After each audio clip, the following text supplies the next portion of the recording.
visualizing became a normal thing. ప్రపంచ legend Arnold గురించి తెలిసే ఉంటుంది. ఆయన ఏ మెథడ్స్ వాడారు, ఆయన ఏ క్వాంటమ్ ఫిజిక్స్ వాడి ఇంత లెవెల్కి వచ్చారు, ఏ విజువలేషన్ మెథడ్స్ ఆయన యూజ్ చేశారు. సో ఈ వీడియోలో తీసుకుపోతాం. హాయ్ ఫ్రెండ్స్, నా పేరైతే వెంకట్. ఇప్పుడైతే టాపిక్లోకి అయితే వెళ్దాం. ఆర్నాల్డ్ ప్రపంచం లెజెండ్ ఒక గవర్నర్ కూడా, అమెరికన్ గవర్నర్ అంటే చిన్న విషయం కాదు. కానీ ఒక చిన్న గ్రామం నుండి వచ్చారు ఆయన.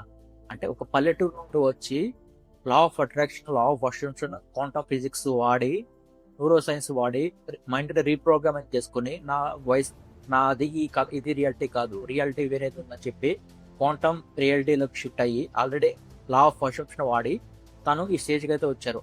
సో మనం కూడా ఈ స్టేజ్కి అయితే వెళ్ళొచ్చు. ఆయన ఏ మెథడ్స్ వాడారో తెలుసుకుందాం. సో ఇప్పుడైతే విజిట్ చేద్దాం టాపిక్. సో ఆర్నాల్డ్ షార్డీ గురించి నాకు తెలిసే ఉండేది. దానికైతే ఇంగ్లీష్ కూడా రాదు. ఒక చిన్న గ్రామం నుండి వచ్చారు. ఆయన విజన్లో ఒకటే ఉంది, ఆయనకి ఎప్పటికైనా సరే వరల్డ్ ఛాంపియన్ అవ్వాలి. సో ఈ టైంకి కరెక్ట్ ఈ అవార్డ్స్ తీసుకోవాలి అని మైండ్లో ఫిక్స్ అయిపోయారు. దాని పైన వర్క్ చేశారు. బయట సర్కమ్యులేషన్ అంటే మనం చూసి భయపడిపోతాం. మనమేంటి విలేజ్ ఉంటాం తీసుకోగలుగుతామా అని అనుకుంటాం. కానీ అట్లా అనుకోలేదు. ఖచ్చితంగా నేను అవుతాను అనుకున్నారు. దట్స్ వై అయ్యారు. అదే మనకు ఒకసారి మన మైండ్లో ఫిక్స్ అయిపోతే ఖచ్చితంగా రియాలిటీలోకి అయితే వస్తుంది. మన సబ్ కాన్షియస్ మైండ్కి సూపర్ కాన్షియస్ మైండ్కి అయితే పవర్ అయితే ఉంది. ఓన్లీ లా ఆఫ్ లక్ వల్ల హార్డ్ వర్క్ వల్ల రాదు. హార్డ్ వర్క్ అనేది మన సబ్ కాన్షియస్ ద్వారా జరగాలి అంతే.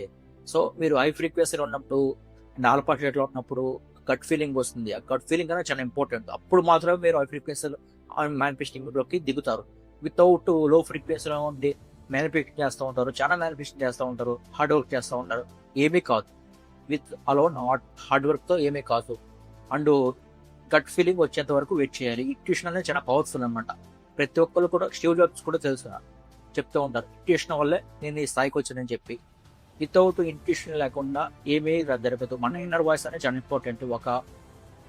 ఒక తీసుకుంటాం ఒక డిసిషన్, ఇది అవ్వాలని చెప్పి.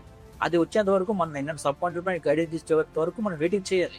అంతేగాని మనం మేనిఫెస్ట్ చేస్తాం కాదు ఏపీ సరే సక్సెస్ అయిపోతామో అది ఒక పిత్ అనమాట. సో మీ 1000 ఫ్రీక్వెన్సీ ఉంటుందా, ఓకే వెళ్ళండి. ఈ గట్ ఫీలింగ్ వస్తున్నప్పుడు ఓకే మీకు ఆటోమేటిక్ కోవరెన్స్ ఎలక్ట్రోమాగ్నెటిక్ వేవ్స్ సిటీ చేస్తారు బయటికి. అప్పుడు ఆటోమేటిక్ రియాలిటీలోకి వస్తారు. అంతేగాని మనం లా ఆఫ్ అట్రాక్షన్ హిట్ చేస్తున్నప్పుడు ఏదైనా చేసి వచ్చకపోతే అది తప్పు. సో మేనిఫెస్టింగ్లోకి హై ఫ్రీక్వెన్సీలోకి వెళ్ళాలి. అప్పుడు మాత్రమే రియాలిటీ అనేది చేంజ్ అవుతుంది. అన్లెస్ మీరు ఎంత హార్డ్ వర్క్ చేసినా సరే మీకైతే ఉపయోగం ఉంటుంది. మనీ గురించి చాలా మంది బేటా షేట్లో చేస్తూ ఉంటారు. అండ్ పాసివ్ మేనిఫెస్టింగ్ చేస్తూ ఉంటారు, యాక్టివ్ మేనిఫెస్టింగ్ చేయరు. పాసివ్ మేనిఫెస్టింగ్ అంటే మార్నింగ్ చేస్తారు, ఈవినింగ్ చేస్తారు, అంతకంటే చేయలేరు. అంటే పాసివ్ మేనిఫెస్టింగ్ వల్ల అయితే ఈజీ ఉండదు. యాక్టివ్ మేనిఫెస్టింగ్ చేయాలి. యాక్టివ్ మేనిఫెస్టింగ్ అంటే ఆల్వేస్ మనకి 24/7 మేనిఫెస్ట్ చేస్తూనే ఉండాలి. అప్పుడు మాత్రమే ఒక 1 year పట్టేది 1 monthలో జరుగుతుంది. అది క్వాంటమ్ మేనిఫెస్టింగ్ వల్లే. మేమైతే లా ఆఫ్ అట్రాక్షన్ని అప్పన పోనేనైతే రికమెండ్ చేయను. అది రకాల న్యూరో సైన్స్ కొంత law of attraction neuro science ఉంది. అప్పన పోనకైతే గ్రాటిట్యూడ్ పెరుగుతుంది. Okay that's okay. అంతేకాని మెరాకిల్ జరుగుతాయంటే మేమైతే నమ్మం. ఓన్లీ క్వాంటమ్ మేనిఫెస్టింగ్ అనే దానికి మీకు చాలా మందికి హెయిర్ ఫాల్స్ అయిపోతూ ఉంటాం, ఇట్లా స్కిన్ డిసీజులు రావడం, అవన్నీ మామూలుగా వస్తూ ఉంటాయి. దేనికి వస్తూ ఉంటాయి? మీరు బేటా స్టేట్లో ఉన్నారు. బేటా స్టేట్లో ఉంటే కార్టిజాల్ రిలీజ్ అవుతుంది. కార్టిజాల్ రిలీజ్ అయితే ఆటోమేటిక్గా స్కిన్కి ఎఫెక్ట్ చేస్తుంది. అది సైకో టెర్మడాలజీ అంటారు. మీకు స్కిన్ పైన వేస్తాను, సైకో టెర్మడాలజీ. దీన్ని గూగుల్లో కొట్టి చూడండి, మీకు క్లియర్గా వస్తుంది. అంత పవర్ అయితే మన బ్రెయిన్కి ఉంటుంది. ఒకసారి ఆల్ఫా షేట్కి వెళ్ళిపోయారంటే మీరు అన్నీ క్యూర్ చేసుకోవచ్చు. వితౌట్ ఎవ్రీథింగ్ హెల్త్ క్యూర్ అయిపోతుంది. అండ్ మన ఆల్ఫా షేట్ నేను కూడా దీని గురించి పెట్టాం మనం అనమాట. ఆల్ఫా షేట్ అని చెప్పి హెల్త్ క్యూర్ అయిపోతుంది, మేనిఫెస్టింగ్ పవర్ పెరిగిపోతుంది, మనీ మేనిఫెస్ట్ చేసుకుంటారు. Everything possible with alpha state అని మేనిఫెస్టింగ్ స్టేట్ అనమాట ఇది. సో ఆర్నాల్డ్ లాగా మీరు కూడా చేయొచ్చు, మనకు కూడా చేయొచ్చు. Everything possible. నేను కూడా ఒక 300కి వర్క్ చేసేవాడిని. ఇప్పుడు ఈ స్టేజ్లో అవుతానంటే నాకు 50 lakhs అదే సార్ 50 lakhs అచీవ్ అవుతున్నాయి ప్రెజెంట్ అయితే. అని కొంచెమైతే ఇన్వెస్ట్మెంట్ చేశాను. సో ఇది నాకు సరిపోతుంది. సో నేను కూడా అనుకోలేదు ఇట్లా ఇంత లెవెల్కి వస్తానని చెప్పి.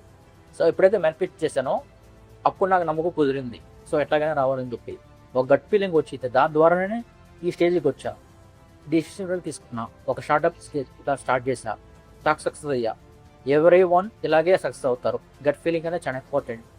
సో అది దాని ద్వారానే సక్సెస్ అవుతారు.